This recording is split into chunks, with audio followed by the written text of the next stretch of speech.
there is a bunch of theory out there on who wrote who first. I'm not going to dive so much into a lot of those details because it does not change your salvation. Who cares who wrote who?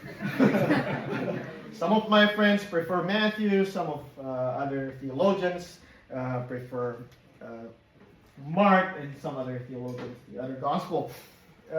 But the most popular, which I'm offering to you guys, is the Markan priority. Mark as the first author. And the rest of the guys sort of followed through and took his literature and formed their own gospels from the book of Mark. Let's go into Luke chapter 1.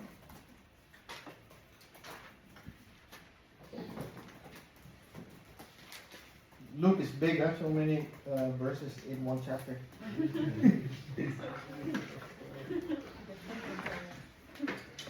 So, chapter 1, verses 1 to 3, it says here, "Inasmuch as many have undertaken to compile a narrative of the things that have been accomplished among us, just as those who from the beginning were eyewitnesses and ministers of the word have delivered them to us, it seemed good to me also, having followed all things closely for some time past, to write an orderly account for you, most excellent Theophilus." Now, Luke is saying here that he has some sources where he kind of gathered information. Now, a lot of the theologians, and the most popular view is really where Mark is the first one who wrote the gospel. So if you see this, majority of their sources is found in Mark. This one in Luke is unique to himself, and this one, 20%, is unique to Matthew. Now, where do they find these other sources? So most theologians think that Mark is the source of these two guys, and they have other accounts also that they are looking into and writing in their own gospel. Now, Luke says in chapter 1 that just as those who from the beginning were eyewitnesses and ministers of the word have delivered them to us, it seemed good to me also, having followed all things closely for some time past, to write an account, orderly account. So these are probably some of the sources of the author, Luke, the Gospel of Luke, is some of these guys, ministers of the word. And there are some internal evidences as well when you read sort of eyewitness account from the gospel in itself. And we'll go through that sometime later when we dive into the text.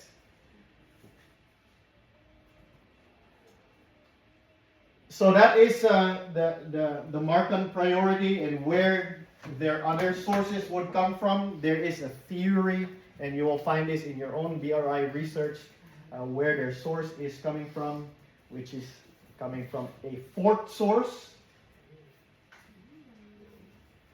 So this is the source, and each other source as well. Oh no, they didn't copy each other. They have their own sources.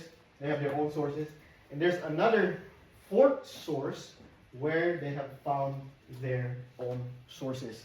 Now, during those times, there were a lot of gospels that have been distributed.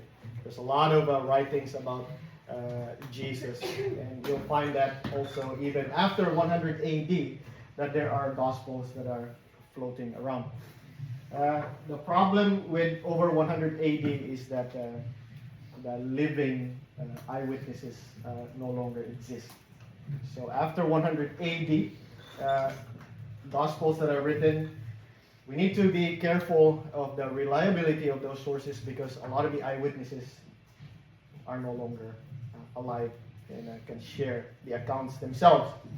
Now, the fourth source is, when you encounter in your own research, is the Q.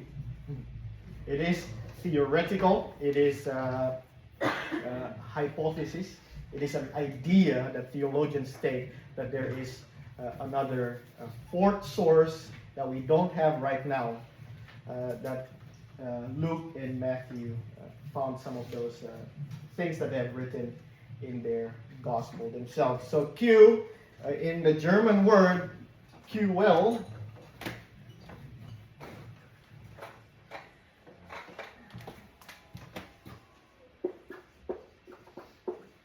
equals source. So when you encounter this word in your own research, that's basically, it's kind of the number 4 source that these gospel writers were looking into. It is a theory that a lot of theologians hold into, but it is a theory. It remains a theory, and the question of who has written first or who copied whose work still remains a mystery. But the most popular view is, if you go on to your own research, is mainly the Markan priority. Okay.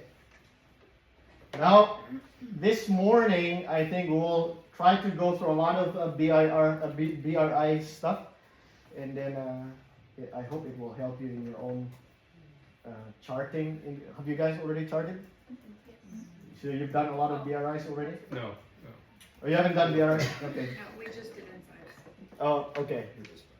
Okay. So I hope this will help you. And going back again to the main idea of this book, the gospel is written written by Gentile for the Gentiles, and with a specific emphasis on the marginalized people. So when you look at the ministries of Jesus, it's mainly to the marginalized people. What do you mean by that? Who are the marginalized? What does that mean? The outcasts of the society, Yeah, the sick, the leper, the women, the children, the widows. I will go on a list for that for you later. But it is mainly for that.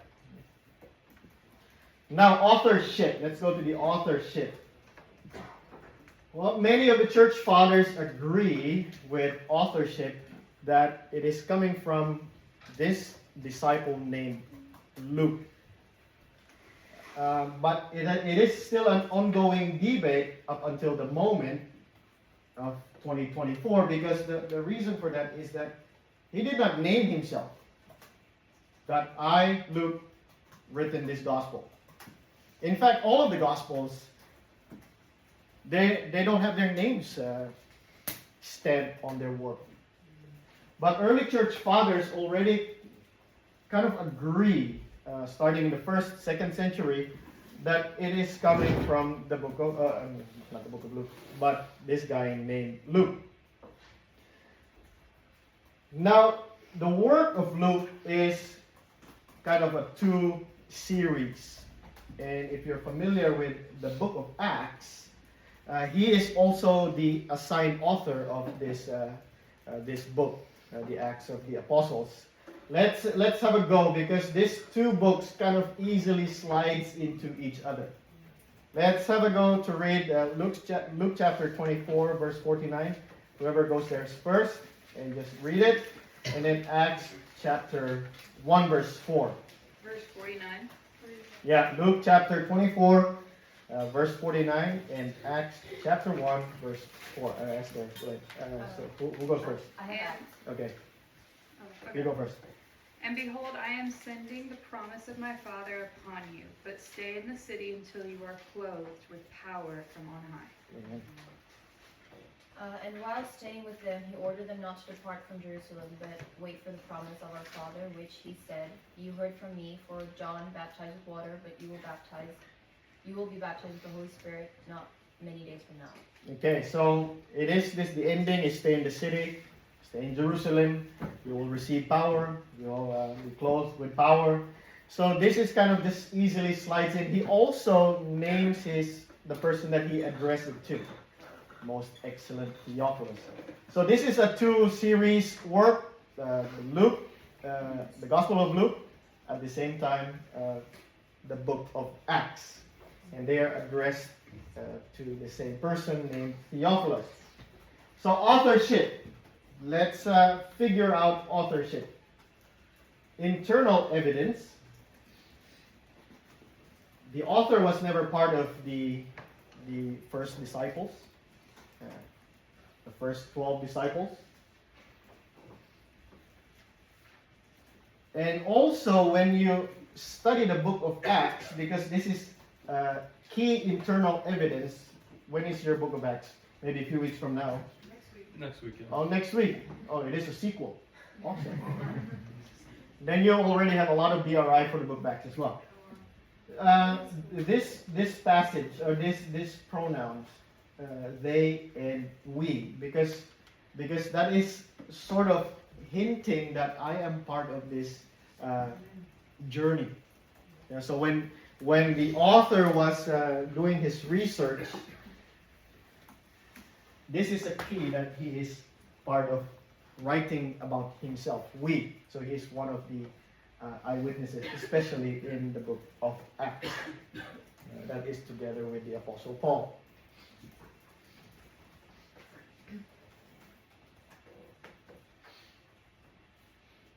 So this means that the author was also recording events in the book of Acts as he traveled together with the Apostle Paul.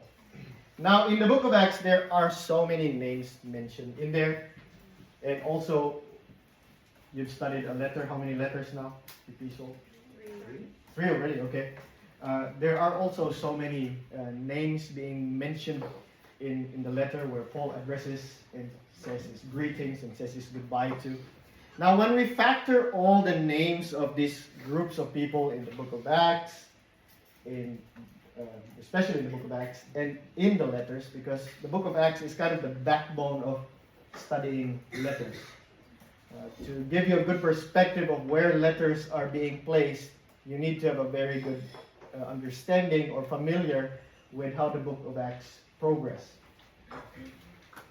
So when we factor all of these names, and when you compare all of the names of the letters and all of the names in the book of Acts, and then take them all out, what is left is the name of Luke and the name of Titus. So there are two possible people that are actually have written the gospel. But mainly church father thinks that it is this guy named Luke. Let's go to our external evidence. Now again, unanimous agreement, unanimous decision. Church father think that it was the book of Luke. It was the guy named Luke who was a disciple and who followed Paul. He was a physician, and he was Paul's fellow worker as well as they traveled together in his journey. The author of the third gospel. Let's have a look at this external evidences. Let's have a look at our church fathers. Now, Irenaeus, AD 185, wrote in his works against heresies. If you can find that book, you can easily get that online, Against Heresies. Irenaeus, one of our church fathers, early 2nd century, wrote about the Gospel of Luke. One thing he said, Luke, the companion of Paul, recorded in a book of the Gospel preached by him. And there's a lot of quotations from Irenaeus as well about Luke as the author. One thing he said here, for thus Luke, who was mentioned his years, has expressed it. Now Jesus was, as it were, beginning to be 30 years old. So this is Irenaeus recounting the book of Luke through his work against heresies when he came to receive his baptism. So Irenaeus quoted quite a lot in his book Against Heresies about Luke as the author.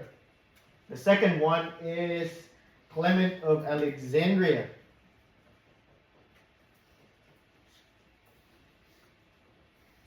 He also thinks that Luke is the author of the gospel. So a lot of his works as well mentioned in his works Tromata that Luke is the author of the gospel.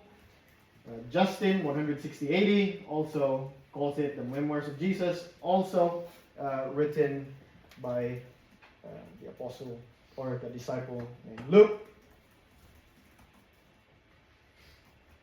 Tertullian, a little bit later, 3rd century, calls the gospel a digest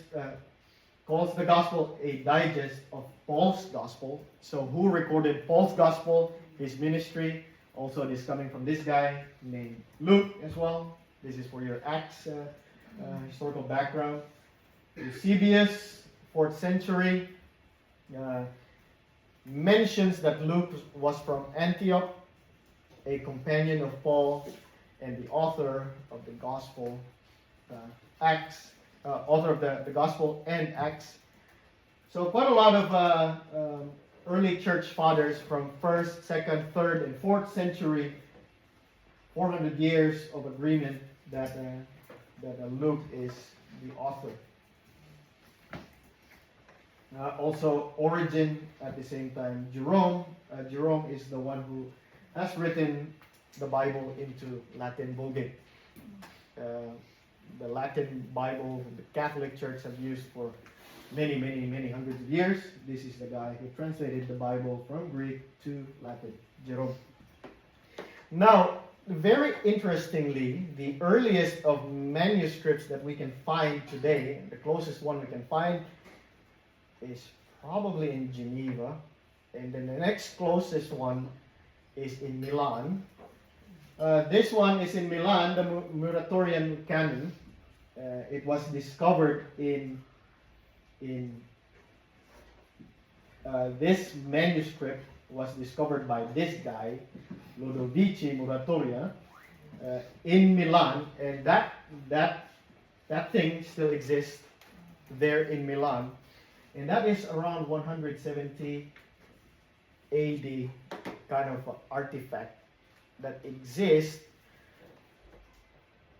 in this writing, this papyrus or this script, that it says that Luke is the author of the Gospel Luke. So that's pretty old. That's 170 AD. That's really old. The next one is this.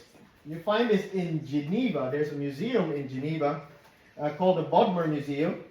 And they have a lot of old pieces of manuscripts as well. And this is, again, a clear evidence of Luke as the author of the Gospel. Now, when you read this in Greek, Evangelion von Lucas.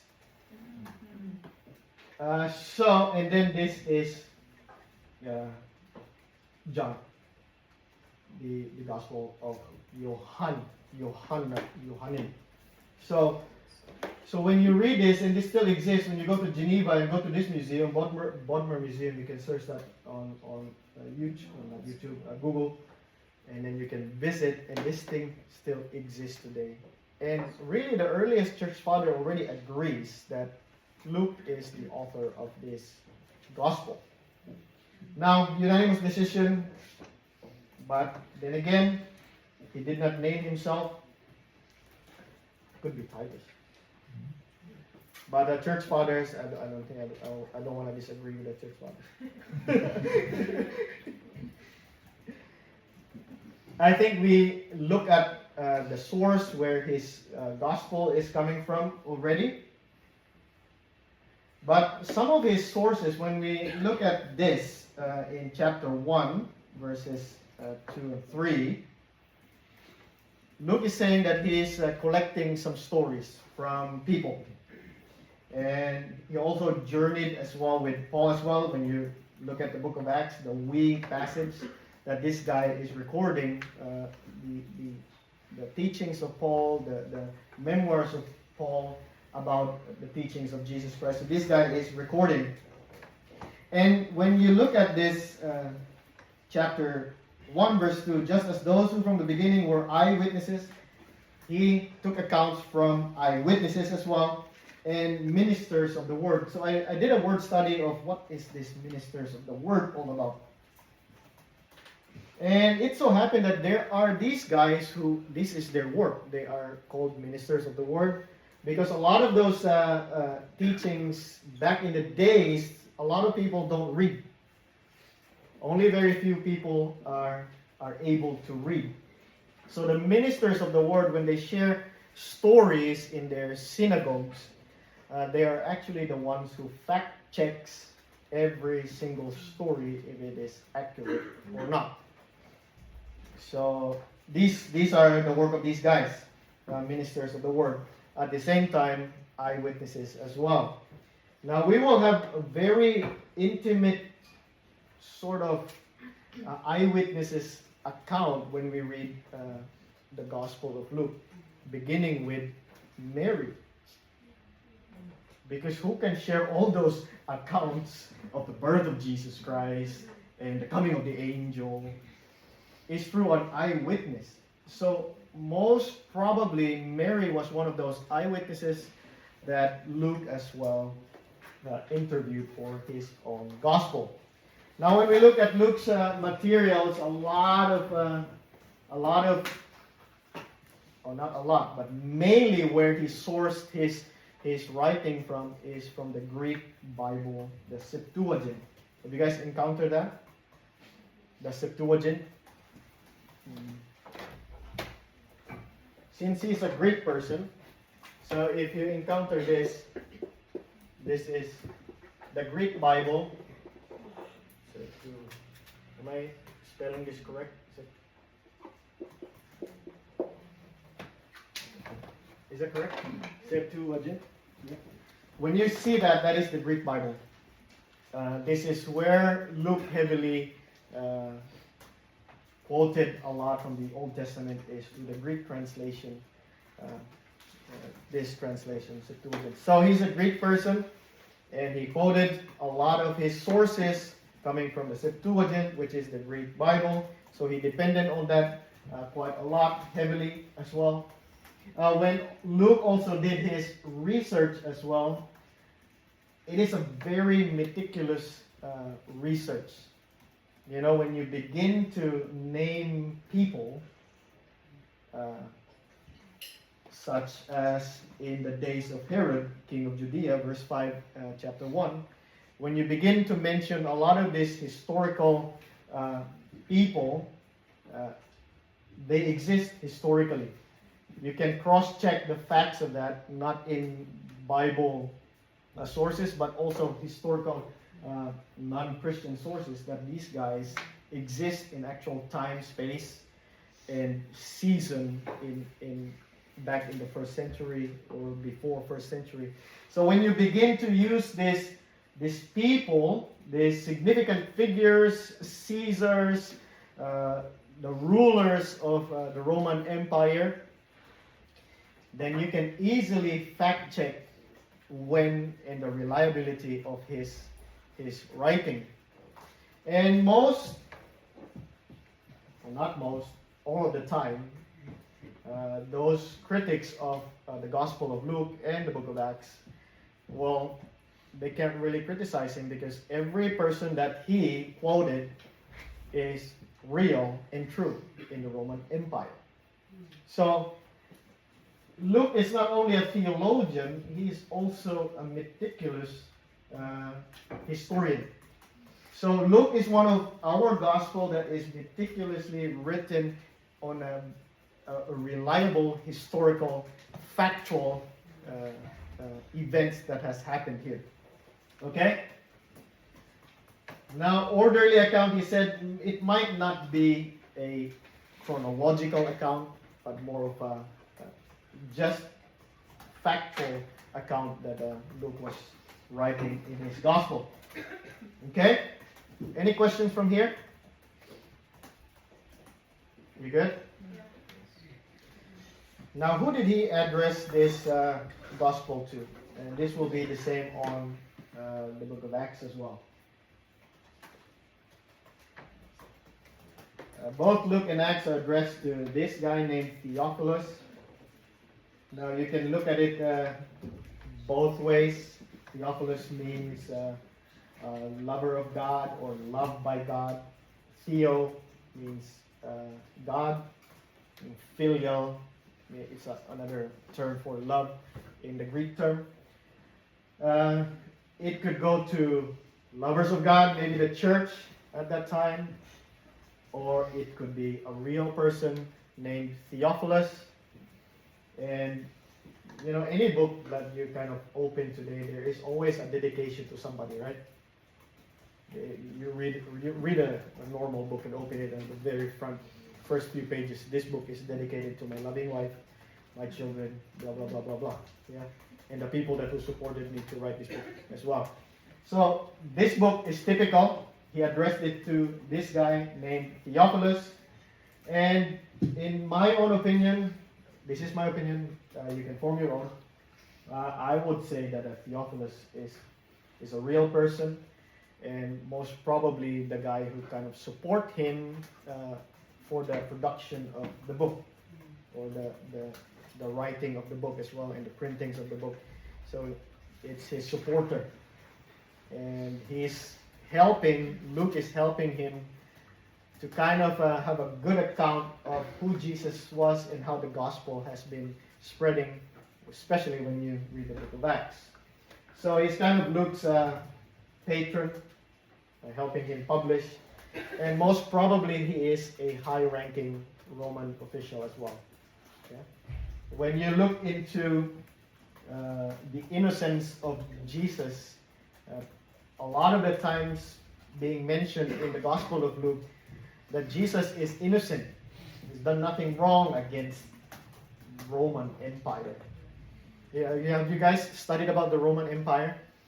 Yeah, and Christianity has always been persecuted under the Roman Empire. And this is kind of an apologetic book as well. Okay? Writing in defense for Christianity. You understand apologetics? In defense for Christianity, that Christianity is not offensive or a threat to the Roman Empire. Yeah? When Pilate washed his hand, like, I have nothing to do with this. You guys made this decision. I find Jesus innocent. That is his agenda, the author's agenda, that Christianity is not really a threat to the Roman Empire. In fact, it's good for the empire. We serve all kinds of marginalized people. At the same time, at the death of Jesus on the cross, when that centurion said, I don't see anything wrong this guy did, the person that they crucified. Again, that's the agenda of the author, that this book, this gospel, Christianity, is not against the Roman Empire. So, Theophilus, it was written to him, and you could also look at it in a different way. It could be just in general, the lovers of God, the Christian church back in the 1st century.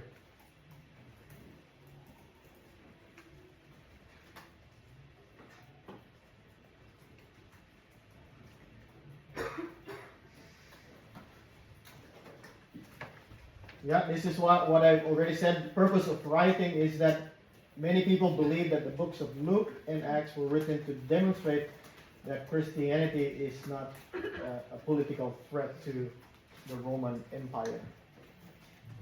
When you look at the kind of historically what's going on, Roman Empire back in those days, 64 BC, and more centuries later, 4 centuries later, a lot of these things are happening in this tiny land of Judea. Yeah? And in comparison to the bigger Roman Empire, Judea was not really a significant place. It is just a district. Something that the Romans rule. The main areas that are a lot of happening is where Paul went, on those cities that he has established churches, and most especially the seat of the Roman Empire, which is Rome. But a lot of the stories we focus on the Bible is in this tiny, especially the gospel is in this tiny land of Judea. And this is where Jesus came from. This movement came from. So Christianity is not opposing Roman Empire. In fact, the beginning of, when you read the book of Acts, in fact, the beginning of Christianity was started with the Jewish people. Judaism. Judaism was already an accepted religion under the Roman Empire. They're kind of sort of tolerated. If you know the history of the Jewish people, they've always tried to preserve their culture, their identity. They did not want to become like the other nation. Now, when you are done with the Old Testament, you will understand where these religious leaders are coming from. They really want to preserve their whole identity, the temple, the Jewish people, their religion, Judaism. So, and every time foreign empires will try to disrupt their way of living, way of life, the Jewish people, they will revolt against them. And one of the famous revolt, you can do your research, this is during the Intertestament time, was the Maccabean revolt. Have you guys heard of those? That time period, it is the pseudo golden age of the Jewish people. It is about 100 years of, they have nobody kind of ruled them, foreign empire that ruled above them. And this is where the rise of these religious leaders are coming from, trying to protect their own identity. Now, why am I saying this? Because again, Judaism was already an accepted religion, because if Rome was trying to disrupt them, they will revolt against them. So that's why in Judea there is Judaism, and it is being practiced there, it is tolerated there. And in the beginning of Christianity was under Judaism as well. It's kind of like just sort of a branch of Judaism. They were tolerated up until they grew and become a split Christianity and Judaism. But the beginning, you will read that in the book of Acts, Jewish people were the first Christians. Okay? Now, Theophilus, the gospel by a Gentile for the Gentile. So, again, when Luke was quoting these names, he was referring to a lot of Gentile people. For example, the Roman emperor, the Roman governor, in chapter 3, verse 1. Let's have a look here. The 15th year of the reign of Tiberius Caesar, this is the Roman emperor. It speaks to the subjects of Rome, mainly also for the Gentile people as well. Also, Luke does not place a lot of emphasis of the fulfillment of the Old Testament prophecy. Now, when you read the book of Matthew, it's very exciting, because I think, when is Matthew placed in your SBS? At the very end? That's very important and intentional, because when you study the Old Testament, when you go through 6 months of Old Testament, and then you reach Matthew, which is written to the Jewish people, then your mind will be blown because of the fulfillment of who Jesus was. Now, in Luke, when we go to Luke, it's not his emphasis. He has a very different emphasis, again, to the marginalized people. And he only quotes Old Testament not so much. And he quotes quite a lot in the Greek Bible, which is the Septuagint, Greek Bible translation. These are some examples. Did I write the examples? These are some of the examples. He quotes Hebrew words and replaces them into Greek words. Yeah. Here's some of the examples. Simon the Canaanian becomes Simon the Zealot in Luke. Calvary in Greek is place of the skull, cranium. In Hebrew, it's going to be Golgotha. And he never uses Jewish title as rabbi for Jesus. Matthew uses rabbi. Instead, he uses master or teacher, which is a very common Greek terms that he is using.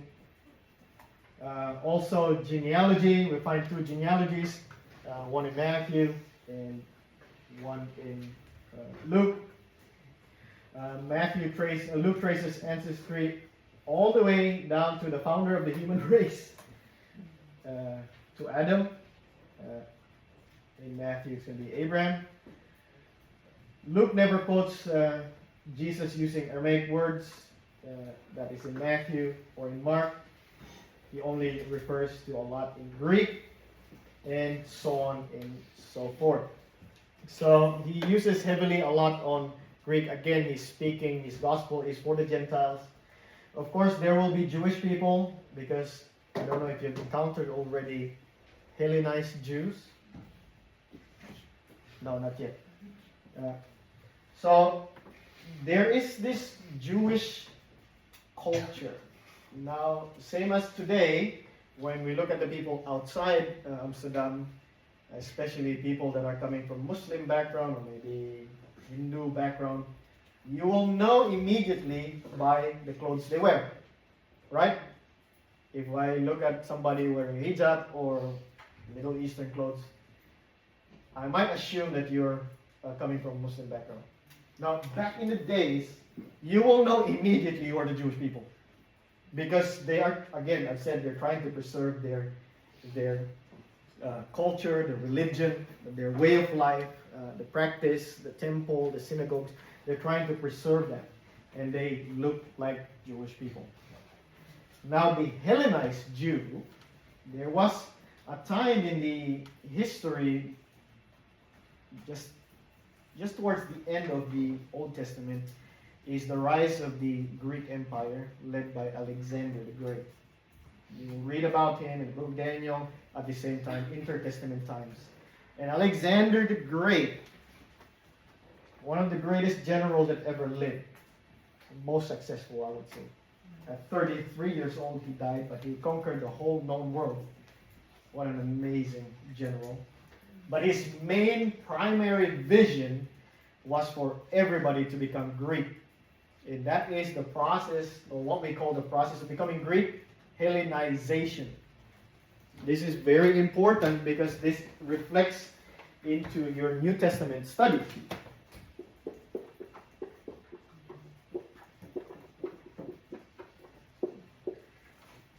So there are Jewish people that just adapted to become Greek.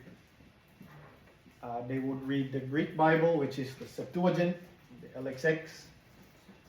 They don't look like the traditional Jewish people. They look like traditional Greek people, but they have a Jewish ethnicity. So there is these two conflicting groups of people, especially when you study the book of Acts, that there are the Hellenized Jews that are being marginalized, and there are these Jewish Christians that are leading the pack. Okay? So pay attention in your observation, who are these groups of people, especially when you study the book of Acts. So Hellenized Jews. How are we doing? You're doing good? I will talk about structure, and after structure, we're going to take a break. Okay? Now, in your seminar, have you guys talked about chiasm? Already? Do you guys remember? No. A little bit? Refresh your memory.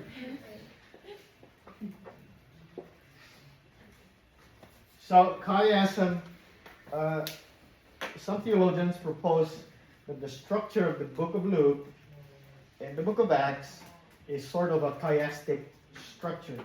Or not chiastic, chiastic. Chiasm. If you read it in Greek, chiasm. Now, this is a giveaway for you. But this is together with all books, so I'm sorry. So, when you look into the life of Luke, he is sort of a historian. He has a movement of history. And at the same time, he also patterns his writing as geographical as well. So not only a historian retelling or doing or writing the accounts of events, but he's also taking you into many of those events geographically as well. Yeah. So in the beginning of the Gospel of Luke, we start in Galilee. That's where the birth of Bethlehem was the birth of Jesus. But a lot of the ministry of Jesus was in Galilee. He traveled in those towns and did his ministry. Moved into Judea as well. Did a lot of ministry in Judea area, at the same time Samaria area. That is also a good thing for you to understand who the Samaritans are. So I will go through with the people of the New Testament for you guys to give you a little bit of understanding the times and who the people are in the New Testament. And then you will notice a big shift in your book when in your study of the book of the Gospel of Luke, when Jesus begins to shift his eyes heading towards Jerusalem. So pay attention in your observation, because that's kind of the shift of structure. And Jesus begins now after his ministry in these areas, Galilee, Samaria, and Judea. Now he begins to look into Jerusalem. He's going to be heading towards the fulfillment of him being sacrificed on the cross. And then we end the book towards his ascension, going to heaven. And at the same time, when you begin the book of Acts, he was with his disciples. He was talking with his disciples. His disciples asked him, "Hey, Jesus, when are you going to restore the kingdom of Israel back to us?" That's their question to Jesus. And then Jesus ascended from Bethany. And then the coming of the Holy Spirit on the day of Pentecost, that is in Jerusalem. They got baptized with the Holy Spirit. And then the Holy Spirit began to move into a different direction. Geographically, it moves from Judea to Samaria and to the ends of the earth. And that's how we end the book of Acts, is when Paul was in Rome preaching the gospel without limits, basically. He was in prison, Acts chapter 28. He was house arrested. But he could have leverage to preach the gospel under these Roman emperors, actually, in Rome. And the gospel continues to spread to the nations. So this is sort of the structure of the entire big work of the author named Luke. First is the gospel, and second is the book of Acts. And then we can look into any question about chiastic structure. You've had this, right? Okay, chiastic structure, it is a style of writing. It is a style of how they make their work, their literature. Most commonly, they have this idea like that: A, B, C, and then D. This idea would align. This idea would align. And then this idea would also align with each other. And then the climax of this work would be this. The climax of both of the work of the gospel and the book of Acts is the ascension of Jesus Christ. And that's very important. The author is leading us towards the climax. And when you pay attention to chiastic structure, pay attention to the climax as well, because that is the main emphasis. Yeah? Makes sense now? Mm-hmm. So you will have a lot of books that are written in this style. And I believe your Bible dictionaries will help you with that. So for it to be like a chiastic structure, it has to be two books. No, it doesn't have to be two books. This is just because it has one author. This author designed his two, series of books this way. Well, at least that's how a lot of people see how he structured his book. But it doesn't have to be whole two books. It can be one chapter, chiastic structure. It can be a whole epistle in chiastic structure. It can be one book. Yeah.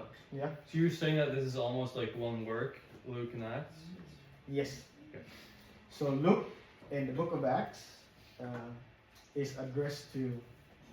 He addressed his work to one person named Theophilus, meaning one author. Does that make sense? The author is Luke. He wrote the Gospel of Luke, and he also wrote the book of Acts addressed to Theophilus. Make sense? Am I making sense? Okay. 2 books, 1 author. How they structure the book is like this. Chiastic structure. Okay? Lastly, before we go on a break, this is how I break down the structure of the book of Luke. Again, pay attention when Jesus turned his face towards Jerusalem, and every thing from this point on, he is walking or heading towards Jerusalem. This is also a characteristic of the author, how he has done it. It is a geographical move. How the books are written is geographically. Yeah, starting from, where did we start again? Galilee, and then moves towards Jerusalem, Ascension, Jerusalem, and then this is a different place, which is the nations. Okay, how I structure the book of Luke, this is where he begins from chapter 9, verse 51, he begins to turn his face towards Jerusalem. Before that was his ministry in Samaria, Galilee, Judea. Okay?